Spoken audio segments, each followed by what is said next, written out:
विक्रम वैताल की कहानी। उज्जैन राज्य के राजा विक्रमादित्य दरबार में पधार रहे हैं। राजा विक्रमादित्य की जय। सभी मंत्रीगण और दरबारी अपना अपना स्थान ग्रहण करें। क्या कोषाध्यक्ष सभा में मौजूद हैं? जी महाराज। आपको याद होगा कि 10 वर्ष पूर्व एक साधु महाराज ने एक शरीफा भेंट किया था, जिसे हमने आपको दे दिया था कि इसे सरकारी खजाने में रख दें। जी महाराज, अच्छी तरह से याद है। साधु महाराज का बिना कुछ कहे सुने यहां से चले जाना हमें बड़ा अटपटा सा लगा था। उस दिन से तो साधु महाराज का ये रोज का नियम बन गया है महाराज। वो प्रतिदिन हमारे दरबार में आता है, हमें एक शरीफा देता है और बस चला जाता है, और हम वो फल तुम्हें दे देते हैं। महाराज। अच्छा, तो ये बताओ कि वो सारे फल कहाँ हैं जो हमें उस साधु से पिछले 10 वर्षों में प्राप्त हुए हैं? वो फल खजाने में रखे रखे सड़ गए महाराज, लेकिन अब उन फलों के स्थान पे चमचमाते हुए हीरे खजाने की शोभा बढ़ा रहे हैं महाराज। लेकिन हमारी समझ में ये नहीं आ रहा कि साधु ऐसा क्यों करता है, लेकिन आज उसे बोलना ही पड़ेगा। हम प्रतिदिन फल भेंट करने का रहस्य आज उससे जानकर ही रहेंगे। महाराज की जय हो। पधारिए साधु महाराज। आपने पिछले 10 वर्षों में हमें बहुमूल्य हीरे दिए हैं। आपने ऐसा क्यों किया? क्या हम वो कारण जान सकते हैं? मुझे एक विशेष मंत्र को सिद्ध करना है, जिसके लिए मुझे एक वीर पराक्रमी की सहायता चाहिए। मैंने वो फल आपको इसलिए दिए हैं ताकि आपकी सहायता प्राप्त कर सकूं, आपकी मदद से उस विशेष मंत्र को सिद्ध कर सकूं। आपकी सहायता करने से मेरा जीवन धन्य हो जाएगा। मैं आपकी सहायता करने के लिए तैयार हूं। बताइए, मैं किस तरह आपकी सहायता कर सकता हूं? राजन, आज से ठीक 1 सप्ताह बाद अमावस है। मैं उस रात आपकी प्रतीक्षा करूंगा। आपको उस रात शमशान में स्थित बरगद के वृक्ष के नीचे आकर आपको मुझसे मिलना होगा। परंतु याद रहे राजन, किसी को भी पता नहीं चलना चाहिए। ठीक है महात्मन, मैं अवश्य आऊंगा। अमावस की रात, आधी रात का समय, सबकी नजरों से बचता बचाता एक साया महल से निकला। शरीर पर काले वस्त्र, मस्तक पर चंदन का टीका और हाथ में नंगी तलवार। चारों ओर चिताएं जल रही हैं। हर तरफ खोपड़ियां, कंकाल और हड्डियां बिखरी पड़ी हैं। मैं आ गया महात्मन। निश्चय ही कोई वीर और पराक्रमी ही अपना वचन पूरा कर सकता है। मुझे विश्वास था कि आप अवश्य आएंगे। कहिए महात्मन, अब क्या आज्ञा है? अब आप यहाँ से दक्षिण दिशा की ओर चलना प्रारंभ कीजिए। लगभग 1 घंटे के बाद आप एक विशाल बरगद के पेड़ के नीचे पहुंच जाएंगे। उस पेड़ की शाखा पर आपको एक शव लटका हुआ मिलेगा। आप वो शव पेड़ की शाखा से उतारकर मुझे लाके देंगे। मंत्र शक्ति प्राप्त करने के लिए मुझे उस शव की आवश्यकता है। जो आज्ञा महात्मन। चारों ओर फैली जले हुए मांस की दुर्गंध, चिताओं से उठता हुआ धुआं। वो रहा बरगद का पेड़ और उसकी शाखा पर लटका हुआ वो शव। ऐसा लग रहा है मानो किसी ने उसे कंधे पर लटका रखा हो। मैं इस शव को उतारकर साधु महाराज के पास ले चलता हूं।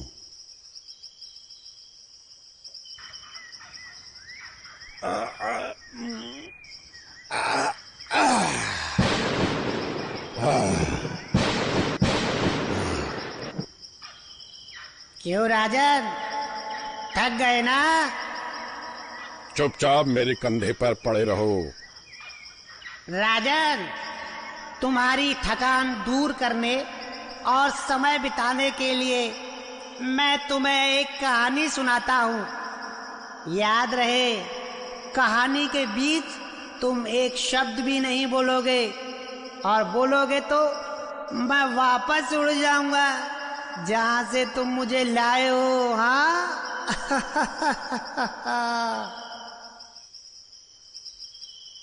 राजा चंद्रसेन। एक समय की बात है, उज्जैन नाम के संपन्न राज्य में राजा चंद्रसेन राज किया करते थे। उनकी न्यायप्रियता, सत्यता, कर्तव्य परायणता के कारण प्रजा उनका बहुत आदर सम्मान करती थी। दूर देशों तक उनके चर्चे सुनकर काशी के महान विद्वान और दार्शनिक श्री दत्त उनसे मिलने उनके राज्य में आते हैं और महाराज उनका स्वागत करते हैं। महाराज श्री दत्त के आगमन पर एक महाभोज का आयोजन करते हैं। उसके बाद सबके बीच न्याय, धर्म, दर्शन, शास्त्र को लेकर चर्चा होता है। सभी श्री दत्त के ज्ञान से प्रभावित होते हैं। प्रसन्न होकर महाराज श्री दत्त को एक कीमती रत्नों का हार पहनाते हैं और विदा करते हैं। श्री दत्त के काशी लौटते समय एक घने जंगल में एक डाकू श्री दत्त के गले में चमकता हार देखता है। उसे लूटने का प्रयास करता है। सफलता ना मिलने पर श्री दत्त की हत्या कर हार ले जाता है। एक सिपाही राजा को ये पूरी सूचना देता है। राजा बहुत क्रोधित हो जाते हैं और डाकू को मृत्यु दंड देते हैं। सिपाही डाकू का गला काट देते हैं। महाराज बहुत उदास रहने लगते हैं। श्री दत्त की मृत्यु के लिए स्वयं को दोषी मानते हैं। अगर मैं श्री दत्त को हार न देता तो ऐसा नहीं होता। राजा पर किसी के भी समझाने का कोई असर नहीं हुआ। कुछ दिन बाद उज्जैन में एक अन्य विद्वान पधारे और राजा का हाल सुन स्वयं उनसे मिलने चले आए। महाराज, मुझे आपकी समस्या के बारे में पता चला। आप श्री दत्त की हत्या के जिम्मेदार नहीं हैं, क्योंकि होनी को कोई नहीं टाल सकता। आप एक क्षत्रिय हैं, युद्ध में अनेक शत्रुओं को मारते हैं, तब तो कोई अपराध बोध नहीं होता। महाराज, श्री दत्त के हत्यारे को दंड देकर आपने अपना कर्तव्य पूरा कर दिया है। यदि मैं अपनी शक्ति का उपयोग कर श्री दत्त को पुनः जीवित कर दूं, तो क्या आपकी हालत में कोई सुधार होगा? क्या आप उस डाकू को भी जीवित कर सकते हैं?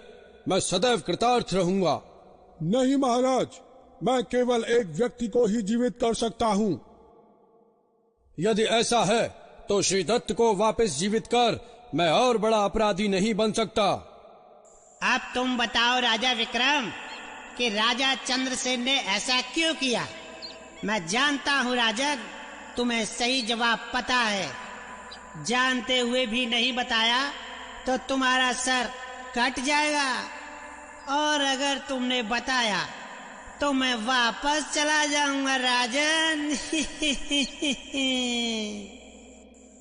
तो सुनो वैताल, राजा चंद्रसेन मूर्ख नहीं था, बल्कि एक सच्चा राजा था। अगर वो श्री दत्त का जीवन वापस मांगता तो उस डाकू की निर्दोष हत्या का दोषी बनता, और अगर वो उस विद्वान की शक्ति का उपयोग करता तो उसकी शक्ति सदैव के लिए समाप्त हो जाती, जिसका दोष भी राजा चंद्रसेन पर ही आता।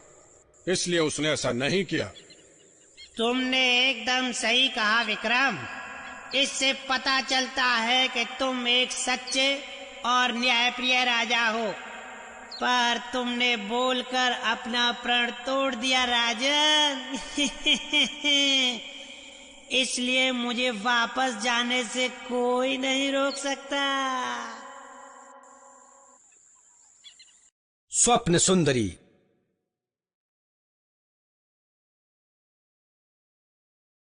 राजा विक्रमादित्य अपने वचन के बड़े पक्के और निडर व्यक्ति थे।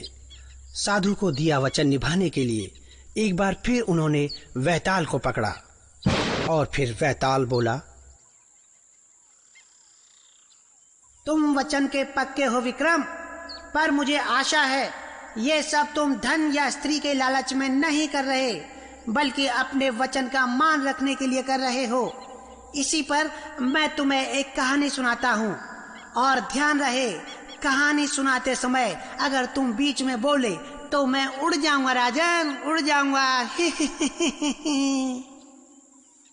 मणिद्वीप नामक सुखी और समृद्ध राज्य में राजा माणिक वर्मा राज किया करते थे।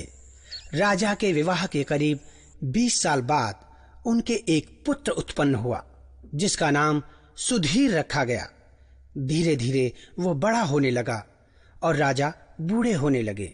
सुधीर के 20 वर्ष के हो जाने पर राजा को लगा कि राज्य का कार्यभार युवराज सुधीर को सौंप देना चाहिए, पर उससे पहले उन्हें युवराज सुधीर के विवाह के बारे में भी सोचना था। कुछ दिन पश्चात राजा राजकुमारी रत्नाप्रभा को सुधीर के लिए चुनते हैं। सुधीर को बुलाकर राजा ने सुधीर से कहा, पुत्र, ये तस्वीर देखो। इस सुंदरी को हमने तुम्हारे लिए चुना है। इससे विवाह के पश्चात तुम मणिद्वीप का उत्तरदायित्व अपने ऊपर ले लो। राजकुमार राजा की बात मान लेता है और अपने कक्ष में विश्राम के लिए चला जाता है। रात स्वप्न में उसे एक सुंदर स्त्री दिखती है। सुधीर की आंख खुल जाती है, पर उसके मन मस्तिष्क में वो चेहरा बस जाता है और अंत में वो निर्णय लेता है कि उस स्वप्न सुंदरी को ढूंढ निकालेगा और उसी से विवाह करेगा। अगले दिन सुधीर राजा के पास जाता है और कहता है, मैंने बहुत सोचा और ये फैसला किया है कि विवाह या राजा बनने से पहले मैं अपना राज्य पूरी तरह देखना चाहता हूँ। लोगों के जीवन को समीप से देखना चाहता हूँ ताकि उनकी मुश्किलों को समझ सकूं और फिर शायद अधिक समझ से उनके जीवन संवार पाऊंगा। आपकी आज्ञा चाहिए। राजा आनंद पूर्वक आज्ञा दे देते हैं, बिना जाने कि सुधीर के मन में क्या है। सुधीर अपनी जरूरत का कुछ सामान लेकर एक घोड़े पर सवार होकर भ्रमण पे निकल जाता है। गांव गांव हर राज्य की गलियों में घूमता वो अपनी स्वप्न सुंदरी को ढूंढता रहा। यही करते करते 3 महीने निकल गए। फिर उदास मन उसने वापस लौटने का मन बनाया। वापसी में एक दोपहर वो थक के चूर एक पेड़ के नीचे सुस्ताने लगा। अपने घोड़े को घास चरने छोड़ दिया और उसकी आंख लग गई। उठा तो घोड़ा नहीं मिला। ढूंढते ढूंढते वो नदी के पास पहुंचा जहां एक स्त्री बैठी हुई थी। सुनो, क्या तुमने यहाँ किसी घोड़े को देखा है? तुम? आखिर मैंने तुम्हें ढूंढ ही लिया। कहाँ थी तुम? मैंने तुम्हें सपने में देखा और तभी से तुमसे प्रेम करता हूँ। अब तुम बोलो, मुझसे विवाह करोगे? मैं तुम्हें हमेशा खुश रखूंगा। ये बात सुनकर लड़की बहुत डर जाती है और भागकर एक कुटिया में चली जाती है। कुटिया में से लड़की के पिता बाहर आते हैं। सुधीर उस लड़की का पीछा करते करते वहां पहुंच जाता है। कौन हो तुम? क्या चाहते हो? कौन गांव से आए हो? तुम्हारे माँ बाप कौन है? मेरी बेटी से तुमने जो कहा क्या तुम्हें शोभा देता है? तुम्हारा नाम क्या है? बताओ, बताते क्यों नहीं? मैं एक मूर्ख हूँ, बस यही जवाब है। इसके बाद सुधीर वापस मणिद्वीप चला जाता है। विक्रम, रत्नाप्रभा से विवाह के पश्चात राजा वन प्रजा की ओर अपने सारे कर्तव्यों का पालन करता है। अब बताओ विक्रम, सुधीर ने ऐसा क्यों किया? अगर सही उत्तर जानते हुए भी नहीं बताया तो तुम्हारे सर के टुकड़े हो जाएंगे, और अगर बताया तो मैं उड़ जाऊंगा राजन, उड़ जाऊंगा। तो सुनो वैताल, राजकुमार सुधीर मूर्ख नहीं था, पर पूरी तरह बुद्धिमान भी नहीं था। किसी को सपने में देख ढूंढने निकल जाना समय की बर्बादी है और मूर्खता है। जब उस बूढ़े आदमी ने सवालों की बौछार की, तब उसे इस बात का एहसास हुआ कि कोई भी साधारण व्यक्ति यही करेगा जो उस बूढ़े आदमी ने किया। पर एक राजकुमार होने के नाते उसका कर्तव्य था कि उस स्त्री के बारे में सब कुछ पता करना, कि क्या वो एक राज्य की रानी बनने का उत्तरदायित्व संभाल पाएगी, जो उसने नहीं किया। केवल सुंदरता किसी व्यक्ति का स्वभाव नहीं बताती वैताल। बिना जाने विवाह करना मूर्खता से कम नहीं है। उसका अपराध बोध ही उसे वापस ले आया। और फिर एक अच्छे पुत्र और राजा होने का उत्तरदायित्व उसने निभाया। वाह विक्रम, आज तुमने साबित कर दिया कि मनुष्यों की समझ और स्वभाव की तुम्हें कितनी परख है। पर तुमने बोलकर अपना वादा तोड़ा है विक्रम, इसलिए अब मुझे वापस जाना ही पड़ेगा।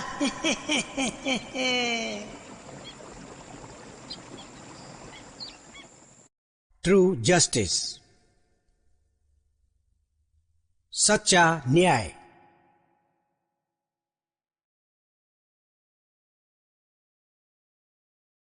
विक्रम ने एक बार फिर वैताल को बरगद के पेड़ से उतारकर कंधे पे डाला और साधु की ओर बढ़ चला। राजा विक्रम, मेरे विचार से तुम साधु की सहायता कर तो रहे हो, पर इस तरह बिना सोचे समझे दिए गए वचन और बोले गए शब्द अक्सर व्यक्ति के नाश का कारण बनते हैं। राजन, इस बात को समझने के लिए सुनो ये कथा। सुनाओ सुनाओ, क्या कथा है? शिवपुर नगर में एक व्यापारी रामानंद रहता था। उसके 2 पुत्र थे, एक सुधाकर और दूसरा दयाकर। सुधाकर सुदर्शन पुत्र था, परंतु अधिक बुद्धिमान नहीं था, और वहीं दयाकर देखने में बिल्कुल सुंदर नहीं था, परंतु एक बुद्धिमान पुरुष था। उसे व्यापार का संपूर्ण ज्ञान था। उसने अपने पिता के व्यापार को कहीं से कहीं पहुंचा दिया। शिवपुर में एक और व्यापारी रहता था, जिसकी 2 पुत्रियां थीं, एक रमा और दूसरी शोभा। उस व्यापारी ने अपनी दोनों पुत्रियों का विवाह रामानंद के पुत्रों से करने का निश्चय किया। रमा ने तो सुधाकर से विवाह करना स्वीकार कर लिया, लेकिन शोभा ने दयाकर के असुंदर होने के कारण विवाह करने से इनकार कर दिया। देवर जी, मेरी बहन शोभा ने आपका तिरस्कार किया, जिसकी वजह से आप उससे क्रोधित है। पर मुझे लगता है जैसे आप मुझसे भी नाराज हैं। पर मैं क्या करूं? शोभा मेरी छोटी बहन है। उसके भविष्य को लेकर मैं बहुत चिंतित रहती हूँ। भाभी जी, आप अपने मन से भय निकाल दें। अच्छा, आप ही बताइए, मैं ऐसा क्या करूं जिससे आपके मन का भय दूर हो जाए और आप बिल्कुल निश्चिंत हो सकें? आप आधा व्यापार और आधी संपत्ति अपने भाई सुधाकर के नाम लिख दीजिए। अरे आधी क्यों? मैं तो पूरी संपत्ति सुधाकर के नाम करने को तैयार हूं भाभी जी। और बेचारे दयाकर ने ये करके भी दिखा दिया राजन। व्यापार और संपत्ति सुधाकर के नाम कर दी। इतना अधिक धन और संपत्ति पाकर रमा और सुधाकर में आवश्यकता से अधिक अभिमान आ गया। घमंड में चूर उन दोनों ने दयाकर की उपेक्षा शुरू कर दी। भाई और भाभी का ये व्यवहार, लगता है अब मेरे लिए इस घर में कोई जगह नहीं रह गई। मुझे यहाँ से चले जाना चाहिए। मैं यहाँ से जा रहा हूँ भाभी जी। देखिए, ये हमारी प्रतिष्ठा का सवाल है। आप घर छोड़कर चले गए तो लोग व्यर्थ ही बातें बनाएंगे कि हमने आपको घर से निकाल दिया। आप कहीं नहीं जाएंगे, आप हमारे साथ इसी घर में रहेंगे। भाभी जी, आपको चिंता करने की तनिक भी आवश्यकता नहीं है। कोई भी आपसे प्रश्न करे तो आप उनसे कह दीजिएगा कि मैंने पूर्ण संपत्ति अपनी इच्छा से आपके नाम की है।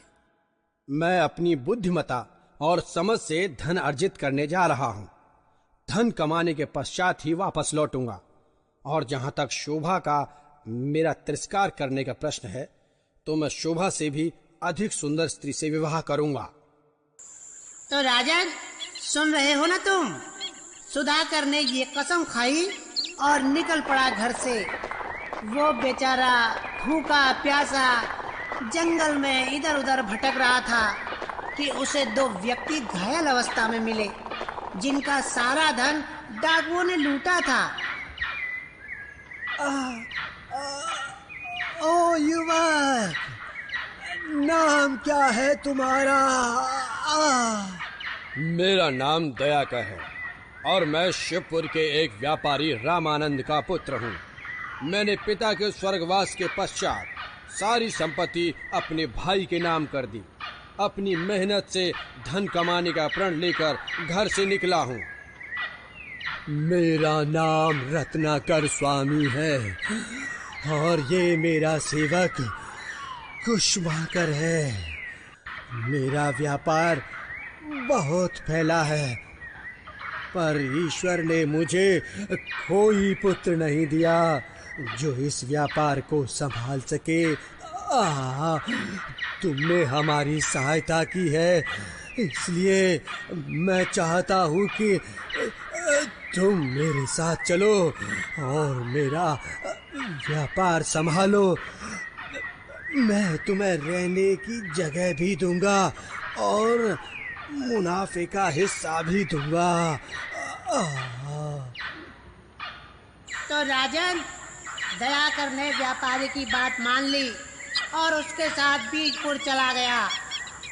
कुसुमाकर की पुत्री मनोरमा दयाकर की बुद्धिमता और मेहनती स्वभाव से प्रभावित हुई और मन ही मन उसे प्रेम करने लगती है। राजन, वही दूसरी और रत्ना स्वामी की बदसूरत पुत्री राजवती भी दयाकर की ओर आकर्षित होती थी और उनसे विवाह करने को इच्छुक थी। जब दोनों सहेलियों ने एक दूसरे को अपने मन की बात बताई तो उन्हें पता चला कि वो दोनों एक ही व्यक्ति से प्रेम करती हैं और ऐसे में मनोरमा ने मन ही मन सोचा, मैं एक सुंदर स्त्री हूँ, वही सुधाकर एक साधारण रंग रूप का स्वामी है। वो मेरा प्रस्ताव अस्वीकार नहीं कर सकता। और इधर राजवती सोच रही थी, मैं एक धनी परिवार की लड़की हूँ, वहीं दयाकर के पास अधिक धन संपत्ति नहीं है। अगर मैं उसके पास अपना प्रस्ताव भेजूं तो वो मना नहीं करेगा, क्योंकि चलते चलते उसने अपनी भाभी को वचन दिया था कि धनवान बनने के बाद ही घर वापस लौटेगा। राजवती और मनोरमा दोनों ने अपने अपने पिता को ये सूचना दी कि वो दयाकर से विवाह करना चाहती हैं। अपनी बेटियों की बात सुनकर कुसुमाकर और रत्ना स्वामी अपनी अपनी बेटियों का प्रस्ताव लेकर दयाकर के पास पहुंच गए।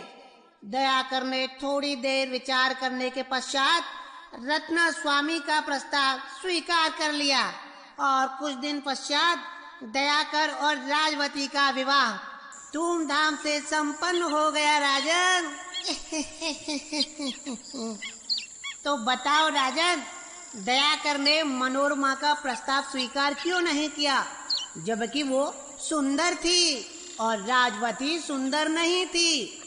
क्या उसने ये विवाह धन संपत्ति के लालच में किया? क्योंकि उसने धनवान बनकर ही घर लौटने की सौगंध खाई थी। फिर उस सौगंध का क्या हुआ जो उसने ली थी कि वो शोभा से भी सुंदर स्त्री से विवाह करेगा।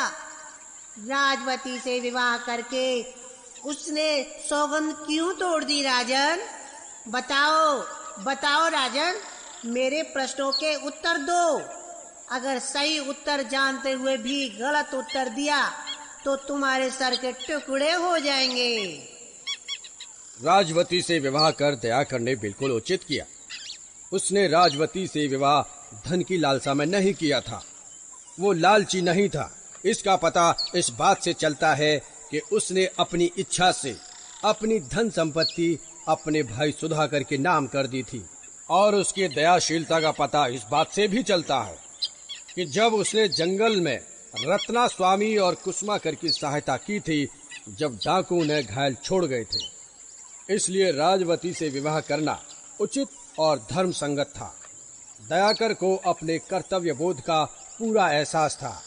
वो जानता था कि मनोरमा बहुत सुंदर है और उससे कोई भी विवाह करने को तैयार हो जाएगा, और राजवती से विवाह करने के लिए कोई आसानी से तैयार नहीं होगा, क्योंकि उसका अति साधारण रंग रूप है।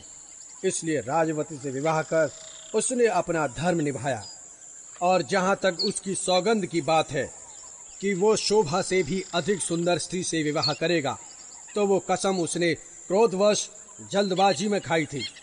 अच्छे विचारों और उसके निर्णय ने उसका स्वागत किया और धर्म के पालन के लिए उसने राजवती से विवाह किया, मनोरमा से नहीं। राजन, तुमने एकदम सही उत्तर दिया है। मैं तुम्हारे इस उत्तर से पूरी तरह संतुष्ट हूँ। पर राजन, तुम बीच में बोल पड़े, इसलिए मैं पुनः बरगद के पेड़ पर जा रहा हूँ। राजन, जा रहा हूँ।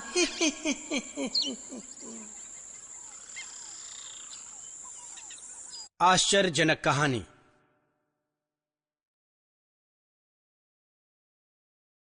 हमेशा की तरह एक बार फिर राजा विक्रमादित्य ने वैताल को अपने कंधे पर उठाया और सन्यासी के पास जाने लगे। और फिर वैताल ने अपनी कहानी शुरू की, लेकिन इस बार वो बोला, विक्रम, अब मैं तुमसे सबसे बड़ा और कठिन सवाल पूछूंगा, पर उससे पहले ये कहानी सुनो। बहुत समय पहले दक्षिण पंथ में एक मांडलिक राजा राज किया करते थे, जिनका नाम था धर्मराज। उनका विवाह माल्टा की राजकुमारी के साथ हुआ तथा उनके एक सुंदर सी कन्या उत्पन्न हुई, जिसका नाम रखा गया लावण्यवती। राजा धर्मराज के संबंधी उनसे ईर्ष्या करते थे और सदैव उन्हें नुकसान पहुंचाने का प्रयत्न करते रहते। धीरे धीरे लावण्यवती विवाह योग्य हो गई। अपने परिवार का जीवन बचाने के प्रयास में राजा ने राज्य छोड़ने का मन बनाया और एक रात काफी हीरे जवाहरात लेकर परिवार समेत मालवा की ओर निकल पड़े। एक जंगल से दूसरे जंगल उनकी यात्रा चलती ही रही। बीच रास्ते उन्हें डाकुओं के गांव से निकलना पड़ा, जहां पर डाकुओं ने उन पर हमला बोल दिया। राजा ने राजकुमारी और रानी को घनी झाड़ियों में छुपने के लिए कह दिया। डाकुओं से लड़ाई के बीच ही डाकुओं ने राजा को मार दिया और सारे हीरे जवाहरात लेकर चले गए। रानी और राजकुमारी अपनी जान बचाने के लिए गहरी झाड़ियों में छुप गईं। एक नदी के पास पहुंचकर वहीं बैठकर रोने लगी। तभी वहां से राजा चंद्र सिंह और उनका पुत्र राजकुमार सिंह पराक्रम शिकार पर आए और उन्होंने नदी के पास की गीली मिट्टी पर पांव के निशान देखे। एक निशान छोटे पांव के थे और दूसरे निशान कुछ बड़े पांव के थे। इस पर राजकुमार बोला, मैं अपनी माँ को खो चुका हूँ। आप भी बहुत अकेले हैं। अगर हमने इन दो स्त्रियों को ढूंढ लिया तो मैं छोटे पांव वाली स्त्री से विवाह करूंगा, क्योंकि वो उम्र में छोटी होगी, और आप बड़ी पांव वाली स्त्री से विवाह कर लीजिएगा। और इस तरह राजा चंद्र सिंह ने भी बात मान ली। फिर उन्हें नदी के पास दो स्त्रियां मिली, जो उन दोनों को घोड़े पर देखकर डर गईं। राजा ने उनकी सुरक्षा का आश्वासन दिया और फिर दोनों को अपने राज्य में ले आए। अचरज वाली बात तो ये थी कि रानी के पांव छोटे थे और राजकुमारी के पांव बड़े। राजा ने राजकुमार को दिए गए शब्दों का मान रखा और बड़े पैर वाली राजकुमारी से विवाह किया और सिंह पराक्रम को रानी से विवाह करना पड़ा। इस तरह राजकुमारी लावण्यवती अपनी ही माँ की सास बन गई। कुछ सालों के भीतर ही दोनों ने पुत्र पुत्रियों को जन्म दिया और फिर उनका वंश भी आगे बढ़ने लगा। तो बताओ विक्रम, दोनों के बच्चों का आपस में क्या रिश्ता हुआ? मैं जानता हूँ कि तुम्हें सही जवाब पसंद है। अगर नहीं बताया तो तुम्हारा सर कट जाएगा, और बताया तो मैं उड़ जाऊंगा राजन। राजा विक्रमादित्य सोच में पड़ गए और चुपचाप चलते रहे। तब वैताल ने सोचा, इस सवाल का जवाब शायद विक्रम को नहीं पता। यानी अब समय आ गया है उस पापी सन्यासी को सबक सिखाने का, जिसने विक्रमादित्य को धोखे में रखा। अब मैं अपनी शक्ति इस सच्चे राजा को दूंगा, उस पापी को नहीं। और फिर वैताल ने राजा से कहा, राजा विक्रम, तुमने रात भर इस डरावनी जगह पर रहकर इतने प्रयास किए, एक बार भी अपने कर्तव्य और वचन से पीछे नहीं हटे। अब मैं तुम्हें जो सच बताऊंगा उसे ध्यान से सुनना। जिस सन्यासी ने तुम्हें ये काम सौंपा है वो पापी है। वो फिर से मुझे अपने तंत्र मंत्र से इस शव में बुलाएगा, फिर तुम्हें पेट के बल लेटने के लिए बोलेगा और उसी वक्त तुम्हारा गला काट देगा, क्योंकि उसे तुम्हारी बलि देनी है। तुम पहले उसे खुद ऐसा करने का कहना, ताकि उससे पहले तुम उसका गला काट सको। ध्यान रहे विक्रम, सिर्फ एक पल में पासा पलट सकता है। और ये कहकर वैताल ने शव छोड़ दिया और ओझल हो गया और शव लेकर विक्रम सन्यासी के पास आ गया।